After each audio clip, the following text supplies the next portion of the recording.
Friends, భూమి మనందరికీ మూలాధారం అయింది. ఈ భూమి కానీ మనమందరం దేబ్రాజ్ మొహాలు వేసుకుని ఏ మూలా వదలకుండా భూమి అంతా బొక్కలెట్టుకుంటూ తిరుగుతున్నాం. అదే డెవలప్మెంట్. అయితే మనం ఇలా డెవలప్మెంట్ అని చెప్పి రంగురాల కోసం భూమిలో ఎక్కడ పెడితే అక్కడ తవ్వి బాగానే ఎక్స్ప్లోర్ చేసాం. అదే గ్రానైట్ రాళ్ళు, గోల్డ్ అని చెప్పి ప్రపంచంలో అన్ని దేశాల వాళ్ళు, అన్ని సైంటిస్టులు భూమి లోపల బాగా ఎక్స్ప్లోర్ చేశారు. నార్మల్ గా మనం చూసుకుంటే భూమి పై నుంచి భూమి యొక్క మిడిల్ కోర్ అంటుంటాం కదా, ఆ ఇన్నర్ కోర్ మిడిల్ దాకా డిస్టెన్స్ చూసుకుంటే అది 6000 కిలోమీటర్లు, 6000 కిలోమీటర్స్ ఉంది. నార్మల్ గా చెప్పాలంటే భూమి కింద నిజంగానే చాలా బంగారం ఉందండి. చాలా అంటే ఎంత అనుకునేది, భూమి కింద ఉన్న బంగారం అంతా ఎతకొచ్చి భూమి పైన పడేసాం అనుకోండి, మనకు భూమి మీద నడవడానికి కూడా ప్లేస్ ఉండదు. భూమి అంత బంగారంతో నిండిపోయింది. అయితే ఇంత బంగారం ఉందని తెలిసినప్పుడు సైంటిస్టులు, ఇండస్ట్రియలిస్టులు గుణపాలు, గడ్డపాలు తీసుకొని తవ్వి వదిలిపెట్టుండేవాళ్ళు కదా వీళ్ళు. అంటే ఆల్రెడీ వాళ్ళు అదే పనిలో ఉన్నారనుకోండి. మీరు చాలా వీడియోస్ లో సైంటిస్టుల ఎక్స్పెరిమెంట్ లో నార్మల్ గా కూడా చూసుంటారు. జనాలు చాలా లోతైన గుంటలు భూమి మీద తవ్వు ఉన్నారని. మనుషులు భూమి లోపల ఇప్పుడు దాకా ఎన్ని కిలోమీటర్లు తవ్వి ఎక్స్ప్లోర్ చేశారు తెలుసా? అంటే మిడిల్ దాకా 6000 కిలోమీటర్లు అంతా లోతు ఉందని చెప్పాను కదా,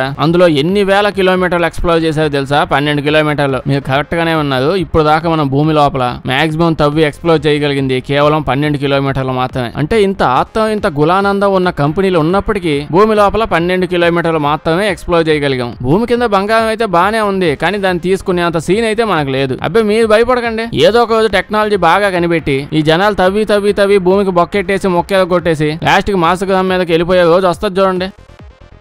friends, last year Elon Musk ఓ పని చేశాడు. ఓకే, లాస్ట్ ఇయర్ ఏముంది కానీ ప్రతిరోజు ఏదో ఒక విషయంలో ఏలెట్టు గెలుగుతాడని తెలుసు. కానీ ఈసారి ఏదో విషయంలో కాకుండా డైరెక్ట్ గా హ్యూమన్ బ్రెయిన్ లో ఏలెట్టు గెలికేశాడు. ఏదో జోక్ గా కాదు, నిజంగానే ఏలెట్టు గెలికేశాడు. ఏమైందంటే ఎలాన్ మస్క్ కి ఆడా ఏడా పెట్టి ఇసుగు పుట్టేసి హ్యూమన్ బ్రెయిన్ లో ఒక చిప్పును పెట్టేశాడు. నిజమైన ఒక మనిషి తీసుకొని వాడు తల పగల కొట్టి మెదడు మీద ఒక చిప్పు పెట్టి ఆ చిప్పుతో ఆ మనిషి ఫోన్స్, కంప్యూటర్స్ ఆపరేట్ చేసే విధంగా ఒక ఎక్స్పెరిమెంట్ ని స్టార్ట్ చేశాడు. నార్మల్ గా చెప్పాలంటే ఇలా చెప్పలో చిప్పులు తీసుకుపోయి మనిషి బాడీలో ఎక్కడ పెడితే అక్కడ పెట్టాలంటే గవర్నమెంట్ పర్మిషన్ ఉండాలి. అయితే మన ఎలాన్ అంకుల్ అంతకు ముందే కొన్ని కోతుల మీద ఆల్రెడీ ఇలాంటి ఎక్స్పెరిమెంట్లు చేసి న్యూరాలింక్ అనే చిప్స్ ని కోతుల్లో పెట్టి నిజంగానే అందులో సక్సెస్ అయ్యాడు. పోయిన సంవత్సరం అమెరికా వాళ్ళు, FDA వాళ్ళు మనోడికి ఓకే చెప్పి అప్రూవ్ ఇచ్చేసారు. ఏదో ఒకటి చేసుకొని సాగు, నా తలదినమాక ఇంకా మమ్మల్ని వదిలేయని చెప్పి. పర్మిషన్ రాగానే మన ఎలాన్ అంకుల్ అర సెకండ్ కూడా వెయిట్ చేయకుండా వెంటనే వెళ్ళిపోయి ఎవరిని ఎత్తుకుని వచ్చేసి పడుకోబెట్టేసి వాడి బ్రెయిన్ లోపల నిజంగానే న్యూరాలింక్ అనే టెలిపతికి సంబంధించిన ఒక చిప్ ను పెట్టాడు. అంటే అదొక సర్జరీ ప్రాసెస్ అనుకోండి. చిన్న ₹1 బిల్ అంత చిప్ లాంటిది మనిషి బ్రెయిన్ మీద పర్ఫెక్ట్ గా ఇంప్లాంట్ చేస్తారు. ఈ చిప్ ను ఉపయోగించి ఆ మనిషి ఏం ఆలోచిస్తున్నాడో కూడా చెప్పగలదంట. వాడికి ఏమైనా నోరు నొప్పి నోటితోనే చెప్తాడు కదా అంటే సైలెంట్ ఇంకా ఏమేం చేయాలనుకున్నాడు ఆ చిప్ తో. మొత్తం మీద ఎక్స్పెరిమెంట్ అయితే చేసి ఆ చిప్ ని ఎవడో బ్రెయిన్ లో పెట్టాడు. కొన్ని రోజుల ముందే ఒక ట్విట్టర్ లో ట్వీట్ కూడా చేశాడు, నేను ఎత్తికి బొక్కెట్టిన మనిషి నెమ్మదిగా రికవర్ అవుతున్నాడు, ఆ న్యూరాలింక్ చిప్ కూడా పర్ఫెక్ట్ గా పనిచేస్తుంది, మంచి రిజల్ట్స్ కూడా చూపిస్తుంది అని చెప్పి ట్వీట్ కూడా చేశాడు. మామూలు జనాలంతా మోటివేషనల్ సినిమాలు చూసి ఇన్స్పైర్ అవుతుంటే ఈ ఎలాన్ అంకుల్ మాత్రం సైఫై యాక్షన్ మూవీస్ చూసి ఇన్స్పైర్ అవుతుంటాడు. ఈ ఎదో హాలీవుడ్ మూవీస్ లో ఏం చూపించినా చాలు అన్ని ట్రై చేసుకుంటూ పోతున్నాడు. నార్మల్ గా అంతకుముందు మనం అందరం మాట వరుసగా చెప్పుకునే వాళ్ళం, మన ఫ్రెండ్స్ తిడుతూ చిప్ ఏమైనా దొబ్బిందని అంటుంటాం. ఉండే కొద్దీ పదం నిజంగా నిజమైపోయేలా ఉంది. మీరేమంటారో కామెంట్స్ లో చెప్పండి. ఫ్రెండ్స్, మనం ఇలా ఎప్పుడు చూసినా ఎలాన్ మస్క్ అది చేశాడు ఇది చేశాడని వింటూ ఉంటాం గానీ ఈ రకంగా మంచి ఇన్వెన్షన్స్ ఇండియన్స్ ఏం చేయలేదా అని అప్పుడప్పుడు అనిపించవచ్చు. దీనికోసమే కుక్కు FM వాళ్ళు టెక్నాలజీలో భారతదేశపు ఆవిష్కరణలు అని ఒక అద్భుతమైన ఆడియో బుక్ ని మన తెలుగు లాంగ్వేజ్ లో రిలీజ్ చేశారు. ఇండియా యొక్క డిఫరెంట్ ఇన్వెన్షన్స్ అన్ని ఏంటో తెలిస్తే షాక్ అవుతారు. ఒకసారి చెక్ చేసి చూడండి. దీంతో పాటు కుక్కు FM లో entertainment, education, biography, history, self help ఇలా మీకు నచ్చిన టాపిక్ ఏదైనా చూడండి, అన్ని టాపిక్స్ అవైలబుల్ లో ఉంటాయి. ఇలా ఇందులో 10,000 గంటలకు పైగా ఆడియో బుక్స్ ఉన్నాయి. ఇప్పటికే 25 లక్షలకు పైగా యూజర్స్ తో మంచి లీడింగ్ లో ఉంది. దీంతో పాటు ఎవ్రీ లాంగ్వేజ్ లో ప్రతి మంత్ 20కి పైగా ఆడియో బుక్స్ రిలీజ్ చేస్తూనే ఉంటారు. ఇప్పుడు చూసుకుంటే కుక్కు FM వాళ్ళు మన కోసమే అద్భుతమైన ఆఫర్స్ ఇస్తున్నారు. దీంతో మనం మంత్లీ సబ్స్క్రిప్షన్ లో 50% ఆఫ్ పొందొచ్చు. అంటే కేవలం ₹49 తోనే స్టార్ట్ చేసేయచ్చు. ఇది ఒక్క ఆఫర్ అయినా అని అనుకుంటే కుక్కు FM వాళ్ళు ₹149 కే ఫ్యామిలీ ప్లాన్ కూడా తీసుకొని వచ్చారు. అదే మన కూపన్ కోడ్ యూజ్ చేస్తే 75K వస్తుంది. ఇలా కుక్కు FM వాళ్ళ ఫ్యామిలీ ప్లాన్ ప్రీమియం అకౌంట్ తీసుకొని 4 డివైస్ లో యూజ్ చేసుకోవచ్చు. Magic of shared audio adventure ని కుక్కు FM ఫ్యామిలీ ప్లాన్ తో డిస్కవర్ చేయొచ్చు. డిస్క్రిప్షన్ లో ఇచ్చిన లింక్ మీద క్లిక్ చేసి ఈ ఆఫర్స్ ని యూజ్ చేసుకోవడానికి ALK200 కూపన్ కోడ్ ని యూజ్ చేయండి. ఈ కుక్కు FM యాప్ లో ఉన్న బుక్స్ బయట రేట్లు ఎలా ఉన్నాయో చూడండి. వాటన్నిటిని కొనాలంటే లక్షల్లో ఖర్చు అవుతుంది. కానీ మనకి ఇక్కడ 10,000 పైగా ఆడియో బుక్స్ ₹49 కే వస్తున్నాయి. మన కన్వీనియన్స్ ని బట్టి యాప్ లో అద్భుతమైన ఫీచర్స్ ఉంటాయి. నచ్చిన లాంగ్వేజ్ పెట్టుకోవచ్చు, నచ్చిన జానర్ సెట్ చేసుకోవచ్చు, మీ కన్వీనియన్స్ ని బట్టి వినేటప్పుడు ఆడియో స్పీడ్ ని చేంజ్ చేసుకోవచ్చు. ఇలాంటివి ఎన్నో ఉంటాయి. జస్ట్ ఒక్కసారి ముందు యాప్ చెక్ చేసి చూడండి. నేను చెప్పినవన్నీ ఉన్నాయో లేదో మీకే అర్థం అవుద్ది. డిస్క్రిప్షన్ అండ్ కామెంట్స్ లో లింక్ అవైలబుల్ లో ఉంది. ముందు డౌన్లోడ్ చేసి చూడండి, తర్వాత మీ మనసుకు నచ్చింది వినండి. ఫ్రెండ్స్ మీకు ఎలక్ట్రికల్ ఈల్ తెలుసు కదా, అదే కరెంట్ చేప అంటుంటాం కదా, ముట్టుకుంటే కరెంట్ షాక్ కొట్టి మీద చంపుద్ది. నిజం చెప్పాలంటే అది నిజమే. అది కూడా ఏదో ఇంత వోల్టేజ్ ఇచ్చి చంపేయడం కాదు, దాదాపు 852 వోల్ట్స్ తో అంత కరెంట్ పెట్టి దవడకేసి లాగి పెట్టి కొట్టినట్టు ఉంటది దాన్ని ముట్టుకుంటే. అసలు టెక్నికల్ గా అది ఎంత కరెంటో తెలుసా? నార్మల్ గా ఇంట్లో స్విచ్ బోర్డు సాకెట్ లో కరెంట్ షాక్ కొట్టింది కదా, దానికి 3 రెట్లు ఉంటది చేపల నుంచి వచ్చే ఎలక్ట్రిసిటీ. అంత భయంకరమైంది. నీటి ఏనుగు వచ్చి పట్టుకున్నా గజగజలాడిపోద్ది. ఇంకా మనిషిదే ఉంది. నీటి ఏనుగు తోకంత బలంతో దిగుతుంటాం. నార్మల్ గా మనందరికి ఇక్కడ దాకా ఈ సోది తెలిసి ఉంటది. కానీ మెయిన్ విషయం ఏంటంటే ఈ చేప ఈ ఈలు తన బాడీలోంచి అంత ఎలక్ట్రిసిటీ అసలు ఎలా ప్రొడ్యూస్ చేయగలుగుతుంది అంటే, ఈ చేప ఈ ఈలు జనరేటర్ ఏదో మింగేసినట్టు ఇంత ఎలక్ట్రిసిటీని ఎలా ప్రొడ్యూస్ చేయగలుగుతుంది? ఈ చేపకి నార్మల్ గా కళ్ళు సరిగ్గా కనిపించవు, బేభత్సమైన సైట్ ఉంది దానికి. ఇప్పుడున్న డాక్టర్ ఫీజులకి హాస్పిటల్కి వెళ్ళే అంత సీన్ దానికి లేక నార్మల్ గా ఎలక్ట్రికల్ సిగ్నల్స్ ని ఎలక్ట్రికల్ వేవ్స్ ని ఉపయోగించి ఎదురుగా తిమింగలం వస్తుందా, క్రొకడైల్ వస్తుందా, లేకపోతే నా పేరు వినగానే గజగజ వణికి పారిపోయే మనుషులు వచ్చారా అనే విషయాన్ని గమనిస్తూ ఉంటది. అప్పటికి ఎవడైనా అటు నుంచి ఇటు నుంచి వెనక నుంచి వచ్చేసి లపక్కనే ఆ చేపను పట్టుకున్నా అప్పుడు అది వెంటనే దాని బ్రెయిన్ నుంచి దాని బాడీ లోపల ఎలక్ట్రికల్ ఆర్గాన్స్ కొన్ని ఉంటాయి, వాటికి సిగ్నల్స్ పంపించింది. అంటే దాని బాడీ లోపల కొన్ని వేల కొద్ది సెల్స్ ఉంటాయి, ఎలక్ట్రికల్ సెల్స్ అంటారు వాటిని. ఈ వేల కొద్ది ఎలక్ట్రికల్ సెల్స్ నార్మల్ గా దేనిగా సపరేట్ గా ఉంటాయి. ఎలక్ట్రికల్ సెల్ లోపల ఎప్పుడు నెగిటివ్ ఛార్జ్ అనేది ఉంటది, దాని పైన మాత్రం ఎప్పుడు పాజిటివ్ ఛార్జ్ ఉంటుంది. ఆ రెండు నార్మల్ గా కలుసుకోవు, ఒకదాన్ని ఒకటి గెలుక్కోకుండా వాటి పని అవి చేసుకుంటూ ఉంటాయి. ఎప్పుడైతే మనిషికి ఆతం ఎక్కువైపోయి కూర వండుకుందాం అని చెప్పి చేప దగ్గరకు వచ్చాడు, ఈ నన్ను పట్టుకోవడానికి ట్రై చేశాడు, ఇన్ని తందూరి చేసేద్దాం అని చేప ఫిక్స్ అయిద్దో సిగ్నల్స్ అప్పుడే సెల్స్ అన్నిటికీ ఒకేసారి పంపిద్ది. అప్పుడు ఆ సెల్స్ అన్ని ఒకదాంతో ఒకటి కలిసిపోయి లోపల ఉన్న positive energy negative energy mix అయిపోయి ఎలక్ట్రిసిటీ అనేది ప్రొడ్యూస్ అయిపోద్ది. దమ్మం దాని లోపల నుంచి కరెంట్ షాక్ అనేది కొట్టిద్ది. దీని వల్ల జనాలు అన్ని మూసుకొని నార్మల్ చేపలు వండుకొని తింటూ ఉంటారు. దీని దగ్గరికి వెళ్తే అదే మనం లేపుకొని తినేస్తారని తెలుసు కాబట్టి. ఫ్రెండ్స్ అది 1999వ సంవత్సరం. డేవిడ్ అనే ఒక అబ్బాయి బొబ్బ కొనుక్కుందామని చెప్పి సూపర్ మార్కెట్ కి పోయాడు. అంటే అమెరికాలో అంతే అండి, 1990 అప్పుడే బొబ్బ బాక్సుల్లో ప్లాస్టిక్ డబ్బాల్లో పెట్టుకుని అమ్ముతూ తిరుగుతూ ఉండేవాళ్ళు. సో ఆ టైంలో హెల్దీ చాయిస్ అనే ఓ కంపెనీ ఫుడ్ అదే బొబ్బ ప్యాకెట్లు డబ్బాల్లో పడేసి అమ్ముతూ ఉండేది. సో మార్కెట్ లో ఎన్నో సంవత్సరాల నుంచి ఉంది కదా, దాంతో దాని బొబ్బ ప్యాకెట్లని అది ప్రమోట్ చేసుకుందామని చెప్పి కస్టమర్స్ కి కొన్ని కూపన్లు ఇవ్వడం స్టార్ట్ చేసింది. ఆ కూపన్స్ ఏంటంటే, ఒక్క కూపన్ ఎవడు సంపాదించినా ఆ కూపన్ ఉపయోగించి 800 కిలోమీటర్లు ఫ్రీగా ఏ ఏరోప్లైన్ లో ఎక్కడి నుంచి ఎక్కడికైనా ట్రావెల్ చేయొచ్చు. డబ్బులు కట్టాల్సిన పని ఏం లేదు, టికెట్ కొనాల్సిన పని లేదు. కూపన్ ఉంటే చాలు 800 కిలోమీటర్లు ఫ్రీగా తిరగచ్చు. కానీ విషయం ఏంటంటే, ఒక కూపన్ కావాలన్నా 10 ప్రోడక్ట్లు కొనాలి, అదే కంపెనీ వాళ్ళవి. ఆ కంపెనీ వాళ్ళు ఈ ప్రమోషన్ రిలీజ్ చేసిన దగ్గర నుంచి ఇంకా ఊళ్ళో జనాలందరూ ఒక్కడు కూడా పట్టించుకోవాలి. ఇప్పటికే వాళ్ళు ఆ ఫుడ్ ని ప్యాకెట్ లో పెట్టి మొగబెట్టి అమ్ముతున్నారు. ఇప్పుడు 10 బొవ్వ ప్యాకెట్లు కొని ఇంకెంత మొగబెట్టుకుంటాం, ఫుడ్ అంతా వేస్ట్ అయిపోయిద్దని మనకు అవసరం లేదని చెప్పి అంతా వదిలేసేది. కానీ ఇక్కడ డేవిడ్ అవే బొవ్వ ప్యాకెట్లు కొనడానికి వచ్చాడని చెప్పాను కదా. అయితే ఈ డేవిడ్ మనలాగా లెక్కల క్లాస్ లో పడుకునే టైపు కాదు, చాలా బ్రిలియంట్ స్టూడెంట్. ఆ కూపన్స్ అనేవి చూడగానే క్యాలిక్యులేటర్ తీసుకోకుండానే లెక్కలు వేయడం స్టార్ట్ చేశాడు. లెక్క బాగా వేసాడు. మనోడికి దీని లోపల చిన్న లూప్ హోల్ కనిపించింది. మనోడు అనుకున్నట్టు కరెక్ట్ గా వర్కౌట్ అయితే మనోడు ఇంకెప్పుడు వాడి లైఫ్ లోనే ప్లేన్ ఎక్కడానికి డబ్బులు కట్టాల్సిన పనే ఉండదు అని మనోడికి అర్థమైంది. నిజం చెప్పాలంటే అలాంటి కూపన్ ఏదైనా నాకు కనిపించినా నాకు అదే అనిపించింది. కాకపోతే కొంచెం డిఫరెంట్ గా నేను ఎప్పుడు మళ్ళీ లైఫ్ లో ప్లేన్ ఎక్కాల్సిన అవసరం ఉండదని. ఎందుకంటే నేను ఇప్పుడు దాకా ఎప్పుడు విమానం ఎక్కలేదు, మళ్ళీ ఎక్కుతాను లేదో కూడా తెలియదు కాబట్టి. మరి డేవిడ్ గారు వాడి జీవితం అంతా ఆకాశంలోనే గడుపుతాడేమో ఒక ప్లాన్ వేసుకున్నాడు. మొత్తం మీద ఇలాంటి కూపన్స్ ఉన్నాయని చెప్పి మనోడు ఓ బో ప్యాకెట్ మీద చూసాడు. దాని వాల్యూ చూస్తే ఆ ఫుడ్ ప్యాకెట్ వాల్యూ $20 ఉంది. అలాంటివి 10 కొంటే మనోడికి 800 కిలోమీటర్లు ఫ్రీగా వెళ్లే కూపన్ వస్తుంది. అలా మనోడు కన్నా కంపెనీ వాడికి కొంచెం లాభంగానే ఉంటది. కానీ ఈ కంపెనీ వాళ్ళు ఏం తప్పు చేసి వచ్చారంటే, కింద ఇంకో మాట రాశారు. ఈ కంపెనీకి సంబంధించిన ఏ ప్రోడక్ట్ కొన్నా ఆ ప్రోడక్ట్ యొక్క 10 బార్ కోడ్స్ పంపిస్తే చాలు, వాళ్ళు కూపన్ ఇచ్చేస్తారు. వాళ్ళ కంపెనీకి సంబంధించిన ఏ ప్రోడక్ట్ అయినా. మనోడు వెంటనే ఆ షాప్ లో ఆ కంపెనీకి సంబంధించిన చీప్ ప్రోడక్ట్ ఏముందో చూస్తూ ఉన్నాడు. చూస్తూ ఉంటే మనోడికి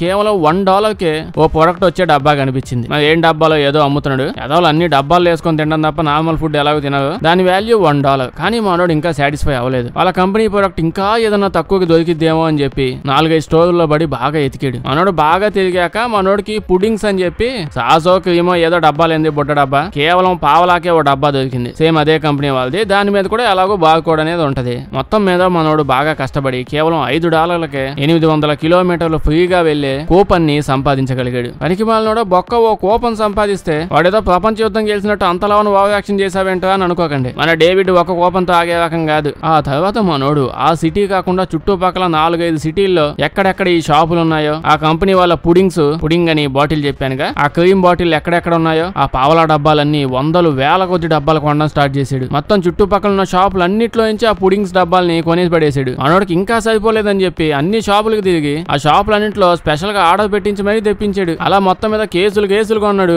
కట్ చేస్తే మొత్తం మీద మనోడు 12,150 ఆ పుడింగ్ డబ్బాలు కొన్నాడు. ఆ కంపెనీవి ఒక్కో డబ్బాకి పావలా ఇచ్చి ఆడి ఇంట్లో, ఇంటి బయట, లాన్ లో, రేకుల షెడ్లో ఎక్కడ ప్లేస్ కనిపిస్తే అక్కడ ఆ డబ్బాల్ని పడేయడం స్టార్ట్ చేశాడు. దాంతో చుట్టుపక్కల ఉన్న జనాలు, ఇంట్లో ఉన్నోళ్ళు నా కొడుకు పిచ్చోడు అయిపోయాడా అని చెప్పి కన్ఫర్మ్ అయిపోయారు. అంటే మనోడు ఏం చేస్తున్నాడో అప్పుడు దాకైతే ఎవరికి చెప్పలేదు. చెప్తే ఏమో అందరూ ఎగబడతావుగా. సర్లేండి, ఎగబడతావో లేదు నాకేం తెలియదు. మరి అంతలా ఎవడు దిగుతావు ప్లేన్లో. ఆ తర్వాత మనోడైతే చెప్పాలంటే వాటి ఫొటోస్ వరకు తీసి ఇంటర్నెట్ లో చాలా అప్లోడ్ చేశాడు. నెమ్మదిగా ఫొటోస్ వల్ల ఇంటర్నెట్ లో మనోడు పుడింగ్ గాడ్ అని చెప్పి బాగా ఫేమస్ అయ్యాడు. అంటే పుడింగ్ గాయ్ అని చెప్పి ఆ నేమ్ తో ఫేమస్ అయ్యాడు. కానీ అప్పటిదాకా కూడా ఎందుకని కొన్నాడో ఎవ్వడికి చెప్పలేదు. అంతా బానే నడిచింది. కానీ మనోడికి ఒక ప్రాబ్లం వచ్చింది. అదేంటంటే ఆ కూపన్స్ తీసుకునే ఛాన్స్ ఇంకొన్ని రోజులు మాత్రమే ఉంది. అంటే ఆ కంపెనీ వాళ్ళు ఆఫర్ ఇచ్చారు కదా కూపన్స్ తీసుకోవచ్చని. ఆ డీల్, ఆ ఆఫర్ కొన్ని రోజుల్లో క్లోజ్ అయిపోబోతుంది. ఏముంది, అన్ని కొన్నాడుగా, బార్ కోడ్స్ అన్నింటిని పంపిస్తే అయిపోయింది కదా అంటే అన్ని వేల డబ్బాలు ఉన్నాయండి ఆడ. ఇటు అవన్నీ ఓపెన్ చేసి చూసేటప్పటికే ఆఫర్ అనేది కంప్లీట్ అయిపోద్ది. ఆ డబ్బాల పైన బార్ కోడ్స్ అన్నింటిని ఎలా తీసుకోవాలో ఇప్పుడు వెంటనే అర్థం కాలేదు. మనోడికి కావాల్సిందా దాని మీద ఉన్న బార్ కోడ్ మాత్రమే. అయితే మన డేవిడ్ లెక్కల క్లాసే కాదు, అన్ని క్లాసుల్లో నిద్రపోకుండా విన్నట్టున్నాడు. బాగా తెలివైనడు ఒక ప్లాన్ వేసాడు. అన్ని వేల డబ్బాల్ని ఫుడ్ డొనేట్ చేసే కొన్ని కంపెనీలు ఉంటాయి, ఆ కంపెనీలకి డొనేట్ చేసేసాడు. ఇంటర్నెట్ లో ఏమని మెన్షన్ చేశాడంటే, నేను ఈ విధంగా అన్ని డొనేట్ చేశాను, కాకపోతే వాటన్నిటిని ఓపెన్ చేసి జనాలు వాడుకోవాలంటే, అదే ఆ ఫుడ్ డొనేషన్ వాళ్ళు వాడుకోవాలంటే ఆ డబ్బాల్ని ఓపెన్ చేయాలి. సో నాకు ఇప్పుడు వాలంటీర్స్ కావాలి ఆ డబ్బాల్ని ఓపెన్ చేయడానికి అని చెప్పి ఇంటర్నెట్ లో పోస్ట్ పెట్టగానే ఎంతో మంది జనాలు ఎగురుకుంటూ వచ్చేసి నేను దేశ సేవ చేస్తా అని చెప్పి గోల్ చేసి అక్కడే కూర్చొని అందరూ కలిసి కేవలం 1 డేలోనే ఆ డబ్బాల మీద ఉన్న స్టిక్కర్స్ అన్నిటిని పైన మూతల్ని పీకేశారు. మనోడికి కావాల్సిన మూతలే కదా, దాని మీద బార్ కోడ్ ఉంటది. ఆ మూతల వరకు అన్ని సైడ్ చేయించాడు. 1 డేలో పనంతా కంప్లీట్ అయిపోయింది. ఇప్పుడు ఆ బార్ కోడ్స్ అన్నిటిని కంపెనీకి పంపించేశాడు. ఆ కంపెనీ వాళ్ళు అయితే చూడగానే ఫుల్ గా షాక్ అయిపోయారు. కానీ వాళ్ళు కూడా లైట్ తీసుకున్నారు. అంటే ఏముందిలే, ఇన్ని కూపన్స్ పంపించినా ఇదేం పెద్దగా వాడలే అని చెప్పి 2,500 పైగా కూపన్స్ ఏవో మొత్తం మీద వచ్చాయి. బార్ కోడ్స్ అన్నిటి ఇస్తే వాటన్నిటిని మనోడు పంపించాడు. ఒక్కో కూపన్ 800 కిలోమీటర్లు ఫ్రీగా వెళ్ళేలా యూజ్ అవుతుంది. అన్ని కూపన్స్ రాగానే మనోడు కంటే లెక్కలు వచ్చి కాబట్టి వెంటనే క్యాలిక్యులేట్ చేసుకున్నాడు. నాకు కొంచెం టైం పట్టింది క్యాలిక్యులేట్ చేయడానికి. మనోడు మొత్తం మీద 20,17,000 కిలోమీటర్లు, ఇన్ని కిలోమీటర్లు ఏ ఏరోప్లేన్ అయినా ఎక్కి ఫ్రీగా తిరిగే కూపన్స్ సంపాదించుకున్నాడు. కేవలం $3,000 ఖర్చు పెట్టి ఇన్ని లక్షల కిలోమీటర్లు ఫ్రీగా తిరిగే ఛాన్స్ ని కొట్టేశాడు. అది సరిపోదన్నట్టు మనోడు ఇన్ని కూపన్స్ ని అప్లై చేసుకున్నాడు కదా డిఫరెంట్ ఎయిర్లైన్స్ వాళ్ళతో. ఎయిర్లైన్స్ కంపెనీ వాళ్ళు కూడా మనోడికి ఇంకా ఎక్స్ట్రా ఫ్రీ ఇచ్చారు అన్ని కూపన్స్ ని యూజ్ చేసుకున్నందుకు. లాంజ్లు ఫ్రీ, ఫుడ్ ఫ్రీ అలా. అయితే అక్కడ దాకా అంతా వినడానికి బానే ఉంది. కానీ అసలు మనిషి అన్నోడు ఎవడన్నా అన్ని కిలోమీటర్లు అసలు తిరుగుతాడంటా అని చెప్పి మీకు డౌట్ రావచ్చు. దానికి కూడా ఆన్సర్ ఉంది. అదేంటంటే మీకు ఏ కోసానైనా డేవిడ్ గారు మనిషిలా కనిపించాడండి ఇప్పుడు దాకా. నార్మల్ గా మనిషి అన్నోడు ఎవడన్నా ఇన్ని పనులు చేస్తాడు. అసలు డేవిడ్ మనిషి కాదు అని చెప్పడానికి ఇప్పుడు ఇంకో రీజన్ ఏంటంటే, ఇన్ని లక్షల కిలోమీటర్లు మనోడు ఫ్రీగా కూపన్స్ తీసుకున్నాడు కదా, 1999లో తీసుకున్నాడు. కేవలం 10-15 సంవత్సరాలు మొత్తం అన్ని కూపన్స్ ని వాడి పడేసాడు. ఫ్రీగా అన్ని లక్షల కిలోమీటర్లని ఆల్రెడీ మనోడు వాళ్ళ ఫ్యామిలీతో పాటు తిరిగేసాడు. ఇదంతా విన్నాక మీకు ఒకటి అనిపిస్తుంది కదా, నాకు కూడా అనిపించింది. అదే వీడయ్యే నువ్వు మనిషివా లేకపోతే మానవ మొగానివా నువ్వు అని. మీకు అదే అనిపించుంటే కామెంట్స్ లో చెప్పండి.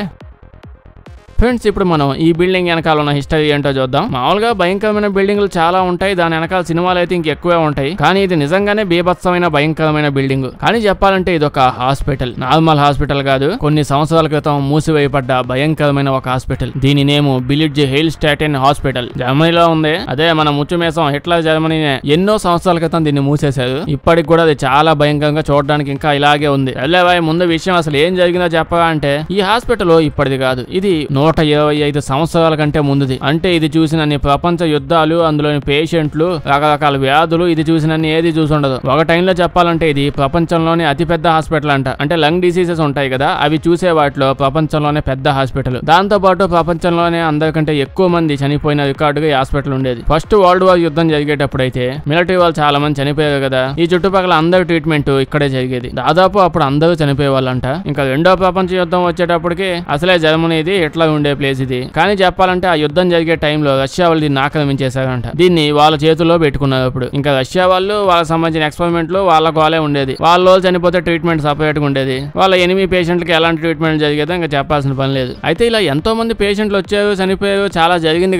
కానీ ఇందులో అడ్మిట్ అయిన ఒక పేషెంట్ చాలా ఇంపార్టెంట్. మొదటి ప్రపంచ యుద్ధం జరుగుతూ ఉన్నప్పుడు అందులో పార్టిసిపేట్ చేసి కాళ్ళు ఎరగొట్టుకున్న ఒక పేషెంట్ ఇక్కడ జాయిన్ అయ్యాడు. ఇక్కడ ఉన్న డాక్టర్లకి, నర్సులకి ఆ పేషెంట్ గురించి కానీ ముందే తెలుసుంటుంటే తలగడ పెట్టి పెట్టి నొక్కేసి ఎప్పుడో లేపేసేవాళ్ళు. ఇంకెవరండి జర్మనీలో అంత దారుణమైన మనిషి ఇంకెవడున్నాడు? హిట్లర్. మొదటి ప్రపంచ యుద్ధం జరిగేటప్పుడు హిట్లర్ వాడు కాళ్ళు ఎగొట్టుకుని ఇదే హాస్పిటల్లో జాయిన్ అయ్యాడంట. ఇంకా ప్రపంచంలో జరగాల్సిన అన్ని దరిద్రాలు ఈ హాస్పిటల్లో జరుగుతూ వచ్చాయి. ఉండే కొద్ది 1990 ఆ టైంలో ఈ హాస్పిటల్ ని క్లోజ్ చేసేసారు. ఎందుకు చేసేసారు? ఇంత పెద్దది, దీన్ని బాగా డెకరేట్ చేసుకుని వాడుకోవచ్చు కదా అంటే దీని భయంకరమైన హిస్టరీని చూసి అందరూ భయపడిపోయి మొత్తం మీద దీన్ని అస్సలు వాడకుండా అబాండెడ్ చేసి వదిలేసేది. అప్పటి నుంచి ఇది ఇంకా భయంకరంగా తయారవుతూ పోయింది. ప్రపంచ యుద్ధంలో చాలా మంది చనిపోయి అంటారు కదా, ఎక్కువ మంది మరి చనిపోయింది ఇలాంటి హాస్పిటల్స్ లోనేగా. అందులోనూ ప్రపంచంలోనే పెద్ద ఆసుపత్రి ఆ టైంలో. ఇంకెంతమంది చనిపోయి ఉంటారు? మీలో ఎవరికైనా ఇక్కడికి వెళ్ళి పిక్నిక్ చేసుకుని అంత ధైర్యం ఉందా? కామెంట్స్ చెప్పండి. వీడియో నచ్చుంటే లైక్ చేయడం మర్చిపోకండి. ఇలాంటి వీడియోలు ఇంకా కావాలంటే మా ఛానల్ ని చెక్ చేసి చూడండి. సబ్స్క్రైబ్ చేసి పక్కనే ఉన్న గంట కొట్టండి. అలాగే కుక్కు ఎఫ్ఎం యాప్ ని డౌన్లోడ్ చేయడం మర్చిపోవద్దు. అసలుకే మంచి మంచి ఆడియో బుక్స్ చాలా యాడ్ చేశారు. వీక్లీ వన్స్ మళ్ళీ యాడ్ చేస్తూనే ఉంటారు. దీని లింక్ ఇంకా కూపన్ కోడ్ డిస్క్రిప్షన్ లో పెట్టించాను. చెక్ చేయడం మర్చిపోకండి. Thank you.